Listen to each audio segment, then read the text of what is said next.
secrets everyone wanted to see was hiding something far more dangerous than her face. This story has a twist that changes everything, but I'm getting ahead of myself. Let's begin.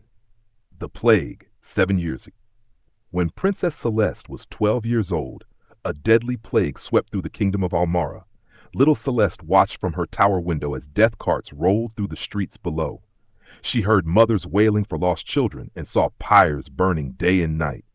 Her father, King Aldrich, was powerless. His advisors had no answers. The kingdom was dying. One night, Celeste snuck out of the palace and ran to the moon temple. Barefoot in her nightgown, tears streaking her face, she fell to her knees before the altar. "Please," she begged the moon goddess, "take anything from me. My beauty, my comfort, my freedom, I don't care. Just save my people." The temple filled with silver light. "Child," a voice whispered from everywhere and nowhere, "such compassion in one so young. Very well.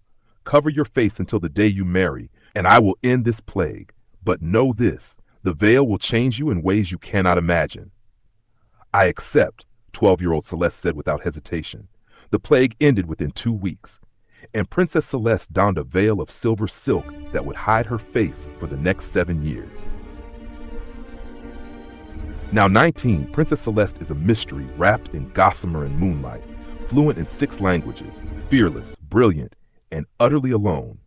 She's stubborn, once argued with her father for 3 hours straight about giving voting rights to merchants, and didn't back down until he agreed to consider it.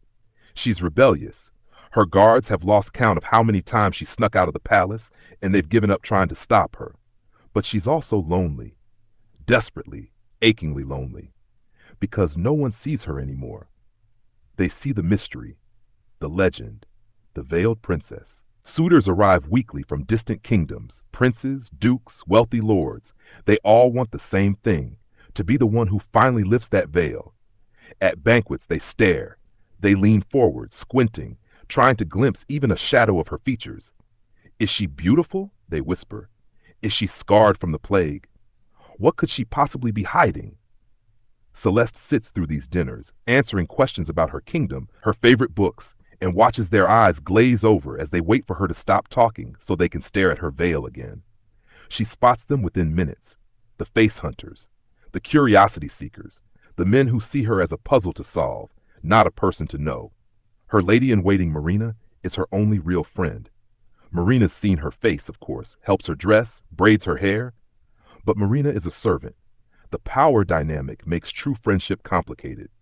Late at night, Celeste removes her veil and stands by her window, looking out over the kingdom she saved, and she wonders if the goddess's gift was really a curse. But here's what nobody knows. For the past 5 years, Celeste has been sneaking out of the palace wearing a plain commoner's veil. It started by accident. One day, she slipped past the guards in simple clothes and a cheap linen veil, the kind any modest woman might wear. She walked through the market, and something incredible happened. Nothing. No one recognized her. No one stared. No one whispered. A merchant's wife asked her opinion on fabrics. An old man needed help reading a letter. A young mother offered to share her lunch. For the first time since she was 12, Celeste was just a person. She went back the next day and the next. She called herself Celeste the herbalist's daughter and rented a tiny room above a bookshop with money secretly taken from her allowance. She taught children to read in the market square, helped in healing houses during outbreaks, debated politics with radical philosophers in underground taverns. She made real friends, people who argued with her, laughed with her, challenged her ideas. The palace was her cage, the city her freedom. But she lived in constant fear of being discovered. Then everything changed when Prince Adrien of Valmont arrived. Adrien is the second son of a powerful neighboring kingdom, which means he'll never inherit his father's throne. He spent his life being the spare heir, the backup plan, the one nobody expects much from. He's bookish, a bit awkward, terrible at sword fighting, but brilliant at strategy. He has kind eyes, dark messy hair that never stays in place, and a habit of saying exactly what he's thinking at the worst possible moments.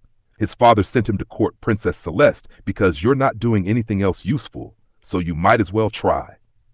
When Adrien first meets Celeste at a formal banquet, He does something unprecedented. He doesn't stare at her veil.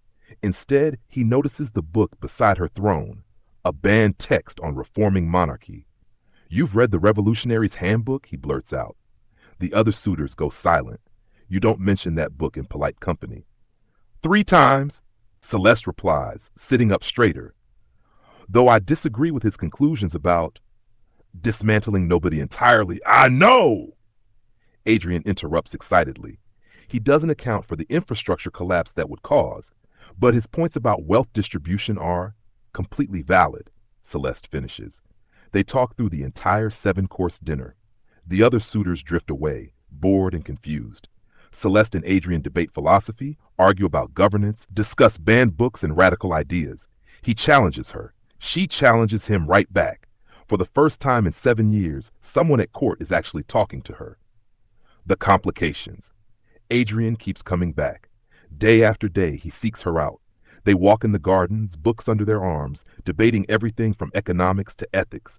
He tells her about being the spare, never quite good enough. She tells him about being the mystery, never quite real. They understand each other's loneliness.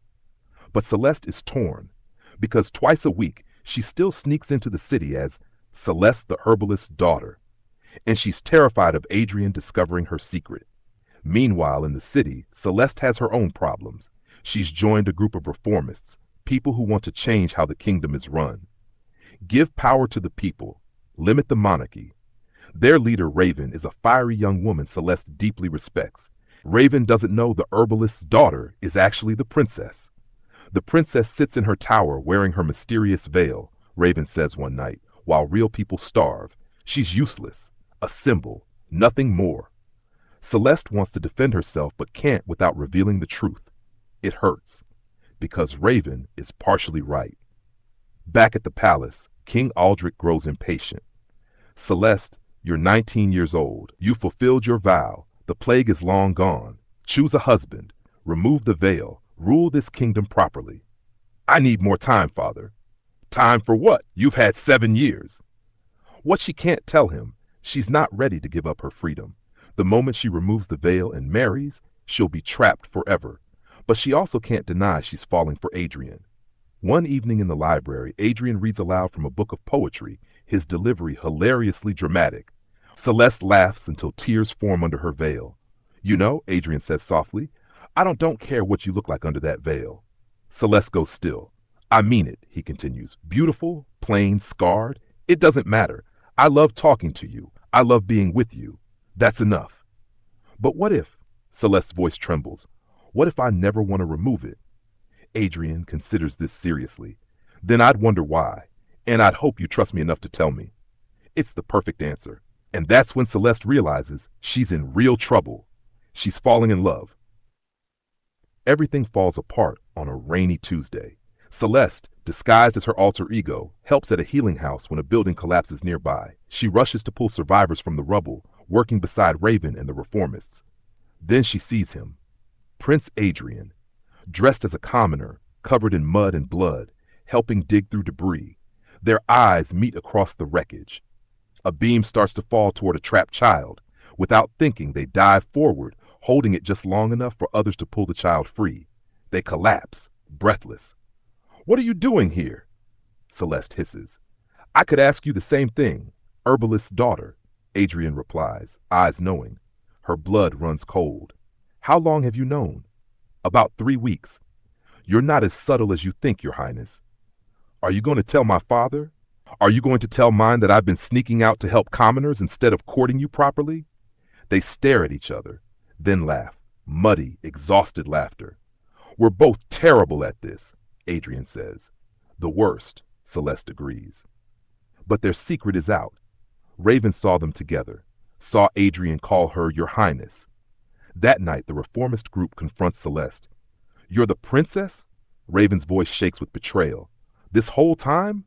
"I wanted to help," Celeste pleads. "I wanted to understand my people." "You wanted to spy on us," someone shouts. "No, I swear, I believe in what we're doing. The kingdom needs change. I've been trying to convince my father." "Oh, you've been trying?" Raven's laugh is bitter.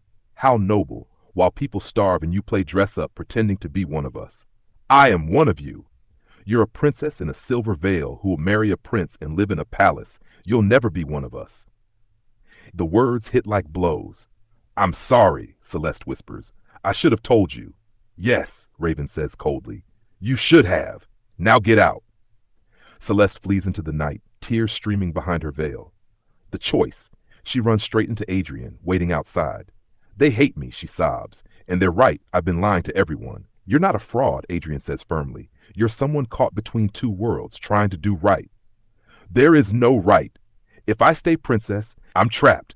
If I leave, I abandon my duty. Adrian takes her hands. Then maybe it's time to stop hiding, both in the palace and in the city. What do you mean? I mean, Adrian breathes deep. Marry me, but not the way everyone expects. Let's change things. Use your position to give power to people like Raven. Prove a princess can be more than a symbol. My father will never allow. Then we convince him. Together. Celeste looks at him, this awkward, brilliant, kind man who sees her veil and still accepts her. You really want to marry a girl you've never seen? She asks. I've seen the parts that matter, he says. Everything else is just details. Celeste decides. She'll marry Adrian, remove the veil, bridge her two worlds. But first, she must make peace with the goddess. That night, she returns to the moon temple. I'm ready to fulfill my vow, she says. I'm ready to remove the veil. The temple floods with silver light. Are you, child? The goddess's voice echoes. Because your vow is not yet complete. Celeste freezes. What do you mean? The plague ended 7 years ago. I said the veil would change you in ways you could not imagine, and it has, but your true test is still to come. What test? The goddess materializes, tall, ethereal, beautiful, and terrible. You saved your kingdom once as a child. Soon you will have to save it again, but this time not everyone will survive. I don't understand. You will. The goddess fades. The veil was never about hiding your face, princess. It was about revealing your heart, and your heart will soon be tested in ways that will break it. Wait, what's coming? What do I need to do? But the goddess is gone, and Celeste stands alone, heart pounding with dread. The warning. She rushes back to the palace to tell Adrian what happened. But chaos greets her. Guards run. Servants panic. Marina grabs her arm. Princess, thank the gods, it's your father. What about him? He's collapsed, the healers say. Marina's voice breaks. It's the plague. The plague has returned. Celeste's blood turns to ice. Her father is dying. The kingdom is in danger again. And somewhere the moon goddess is watching, waiting. Celeste stands in her father's doorway, watching him struggle to breathe. Behind her, Adrian's hand rests on her shoulder. What do we do? Celeste touches her silver veil, the symbol of her sacrifice, her freedom, her identity. The goddess's words echo. Your heart will be tested in ways that will break it. Her father dying, her kingdom in peril, her people watching. And she realizes removing the veil was never the end. It was only the beginning. I know what I have to do, Celeste whispers. What? Adrian asks. But Celeste doesn't answer, because what she's about to do will change everything, and there's no going back. And what will Princess Celeste sacrifice to save her kingdom this time? Will her father survive? Can she stop the plague before it's too late? And what was the moon goddess really preparing her for? Drop your theories in the comments below. This is just the beginning of Princess Celeste's story. If you want to see what happens next, the secrets, the sacrifices, the shocking truth about the veil, then smash that subscribe button. If this story moved your heart, don't forget to like, subscribe, and turn on the bell. More tales of love, power, and destiny await you.